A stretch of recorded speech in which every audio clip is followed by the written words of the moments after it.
When men began to increase in number on the earth, and daughters were born to them, the sons of God saw that the daughters of men were beautiful, and they married any of them they chose.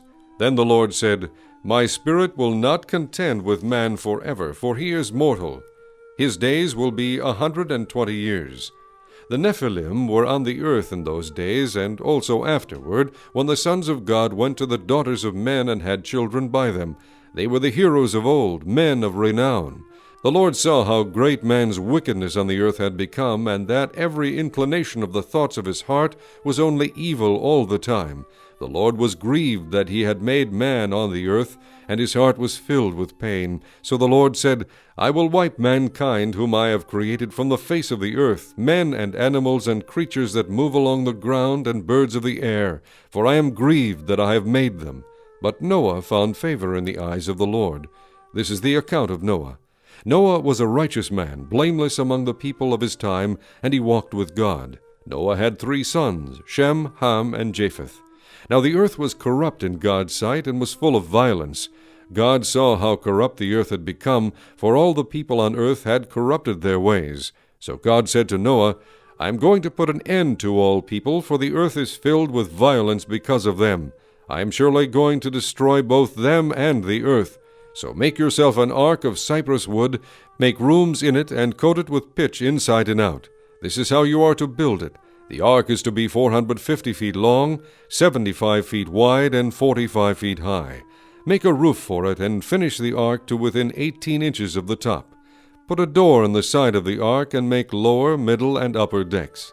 I am going to bring floodwaters on the earth to destroy all life under the heavens, every creature that has the breath of life in it. Everything on earth will perish. But I will establish my covenant with you, and you will enter the ark, you and your sons and your wife and your sons' wives with you. You are to bring into the ark 2 of all living creatures, male and female, to keep them alive with you. 2 of every kind of bird, of every kind of animal, and of every kind of creature that moves along the ground will come to you to be kept alive. You are to take every kind of food that is to be eaten, and store it away as food for you and for them. Noah did everything just as God commanded him. The Lord then said to Noah, Go into the ark, you and your whole family, because I have found you righteous in this generation. Take with you 7 of every kind of clean animal, a male and its mate, and 2 of every kind of unclean animal, a male and its mate, and also 7 of every kind of bird, male and female, to keep their various kinds alive throughout the earth. 7 days from now I will send rain on the earth for 40 days and 40 nights, and I will wipe from the face of the earth every living creature I have made. And Noah did all that the Lord commanded him. Noah was 600 years old when the floodwaters came on the earth, and Noah and his sons and his wife and his sons' wives entered the ark to escape the waters of the flood. Pairs of clean and unclean animals, of birds and of all creatures that move along the ground, male and female, came to Noah and entered the ark as God had commanded Noah. And after the 7 days the floodwaters came on the earth. In the 600th year of Noah's life, on the 17th day of the 2nd month, on that day all the springs of the great deep burst forth, and the floodgates of the heavens were opened, and rain fell on the earth 40 days and 40 nights. On that very day Noah and his sons Shem, Ham, and Japheth, together with his wife and the wives of his 3 sons, entered the ark. They had with them every wild animal according to its kind, all livestock according to their kinds, every creature that moves along the ground according to its kind, and every bird according to its kind, everything with wings. Pairs of all creatures that have the breath of life in them came to Noah and entered the ark. The animals going in were male and female of every living thing, as God had commanded Noah. Then the Lord shut him in. For 40 days the flood kept coming on the earth, and as the waters increased, they lifted the ark high above the earth. The waters rose and increased greatly on the earth, and the ark floated on the surface of the water. They rose greatly on the earth, and all the high mountains under the entire heavens were covered. The waters rose and covered the mountains to a depth of more than 20 feet. Every living thing that moved on the earth perished, birds, livestock, wild animals, all the creatures that swarm over the earth, and all mankind. Everything on dry land that had the breath of life in its nostrils died. Every living thing on the face of the earth was wiped out, men and animals, and the creatures that move along the ground, and the birds of the air were wiped from the earth. Only Noah was left, and those with him in the ark. The waters flooded the earth for 150 days. But God remembered Noah and all the wild animals and the livestock that were with him in the ark, and he sent a wind over the earth, and the waters receded. Now the springs of the deep and the floodgates of the heavens had been closed, and the rain had stopped falling from the sky. The water receded steadily from the earth. At the end of the 150 days the water had gone down, and on the 17th day of the 7th month the ark came to rest on the mountains of Ararat. The waters continued to recede until the 10th month, and on the first day of the 10th month the tops of the mountains became visible.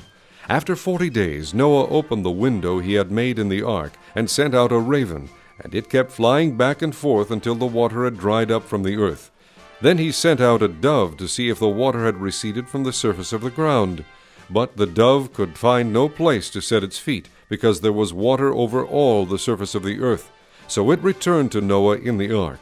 He reached out his hand and took the dove and brought it back to himself in the ark. He waited 7 more days, and again sent out the dove from the ark. When the dove returned to him in the evening, there in its beak was a freshly plucked olive leaf. Then Noah knew that the water had receded from the earth. He waited 7 more days, and sent the dove out again, but this time it did not return to him. By the first day of the first month of Noah's 601st year, the water had dried up from the earth. Noah then removed the covering from the ark, and saw that the surface of the ground was dry. By the 27th day of the 2nd month the earth was completely dry. Then God said to Noah, "Come out of the ark, you and your wife and your sons and their wives. Bring out every kind of living creature that is with you, the birds, the animals, and all the creatures that move along the ground, so they can multiply on the earth, and be fruitful and increase in number upon it." So Noah came out, together with his sons and his wife and his sons' wives. All the animals and all the creatures that move along the ground, and all the birds, everything that moves on the earth, came out of the ark, one kind after another. Then Noah built an altar to the Lord, and, taking some of all the clean animals and clean birds, he sacrificed burnt offerings on it. The Lord smelled the pleasing aroma, and said in his heart, "Never again will I curse the ground because of man, even though every inclination of his heart is evil from childhood. And never again will I destroy all living creatures as I have done. As long as the earth endures, seed time and harvest, cold and heat, summer and winter, day and night will never cease." Then God blessed Noah and his sons, saying to them, "Be fruitful and increase in number, and fill the earth. The fear and dread of you will fall upon all the beasts of the earth, and all the birds of the air, upon every creature that moves along the ground, and upon all the fish of the sea. They are given into your hands. Everything that lives and moves will be food for you. Just as I gave you the green plants, I now give you everything. But you must not eat meat that has its lifeblood still in it. And for your lifeblood I will surely demand an accounting. I will demand an accounting from every animal, and from each man too I will demand an accounting for the life of his fellow man. Whoever sheds the blood of man, by man shall his blood be shed, for in the image of God has God made man. As for you, be fruitful and increase in number, multiply on the earth and increase upon it." Then God said to Noah and to his sons with him, "I now establish my covenant with you and with your descendants after you, and with every living creature that was with you, the birds, the livestock, and all the wild animals, all those that came out of the ark with you, every living creature on earth. I establish my covenant with you. Never again will all life be cut off by the waters of a flood. Never again will there be a flood to destroy the earth." And God said, "This is the sign of the covenant I am making between me and you, and every living creature with you, a covenant for all generations to come. I have set my rainbow in the clouds, and it will be the sign of the covenant between me and the earth. Whenever I bring clouds over the earth, and the rainbow appears in the clouds, I will remember my covenant between me and you, and all living creatures of every kind. Never again will the waters become a flood to destroy all life. Whenever the rainbow appears in the clouds, I will see it and remember the everlasting covenant between God and all living creatures of every kind on the earth." So God said to Noah, "This is the sign of the covenant I have established between me and all life on the earth. The sons of Noah who came out of the ark were Shem, Ham, and Japheth. Ham was the father of Canaan. These were the three sons of Noah, and from them came the people who were scattered over the earth. Noah, a man of the soil, proceeded to plant a vineyard.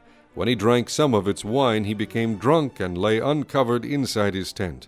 Ham, the father of Canaan, saw his father's nakedness and told his two brothers outside. But Shem and Japheth took a garment and laid it across their shoulders. Then they walked in backward and covered their father's nakedness. Their faces were turned the other way so that they would not see their father's nakedness. When Noah awoke from his wine and found out what his youngest son had done to him, he said, "Cursed be Canaan, the lowest of slaves will he be to his brothers." He also said, "Blessed be the Lord, the God of Shem. May Canaan be the slave of Shem. May God extend the territory of Japheth. May Japheth live in the tents of Shem, and may Canaan be his slave." After the flood, Noah lived 350 years. Altogether, Noah lived 950 years, and then he died.